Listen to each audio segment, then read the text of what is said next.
Right ఎట్టకేలకు America shut down ప్రక్రియ ముగిసింది. ఇన్ఫాక్ట్ ఇక్కడ 43 రోజుల తర్వాత షట్ డౌన్ లిఫ్ట్ బిల్లును యుఎస్ కాంగ్రెస్ ఆమోదం తెలిపింది. అయితే 222 నుంచి 209 ఓట్ల తేడాతో బిల్లును ఆమోదించింది.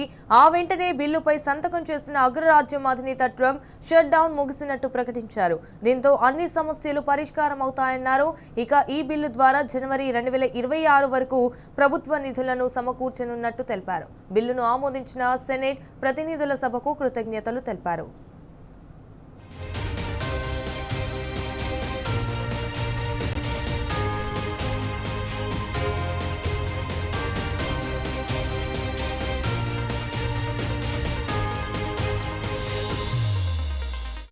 అయితే 2025 అక్టోబర్ 1 నుంచి అమల్లోకి వచ్చిన షట్ డౌన్ దేశ ఆర్థిక అభివృద్ధి, ఫెడరల్ సర్వీసులు అలాగే ప్రజల జీవనాలపై తీవ్ర ప్రభావం చూపింది.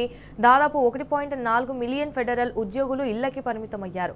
వారి జీతాలు ఆలస్యమయ్యాయి. అయితే సప్లిమెంటల్ న్యూట్రిషన్ అసిస్టెన్స్ ప్రోగ్రామ్ సేవలు కూడా నిలిచిపోయాయి. షట్ డౌన్తో 42 మిలియన్ అమెరికన్లు అవస్థలు పడ్డారు. ఎయిర్ ట్రాఫిక్ కంట్రోల్ వంటి కీలక సర్వీసులు కూడా ఆగిపోవడంతో వ్యాపారాలు దెబ్బతిన్నాయి. ప్రయాణికులు ఇబ్బందులు పడ్డారు. ప్రజల ఆగ్రహంతో రిపబ్లికన్, డెమోక్రాటిక్ పార్టీలు కూడా ఒత్తిడికి గురయ్యాయి. షట్ డౌన్ బిల్లును సెనేట్, కాంగ్రెస్ ఆమోదించి ట్రంప్ వద్దకు చేర్చాయి. అయితే దీంతో ఎట్టకేలకు షట్ డౌన్ ముగిసింది.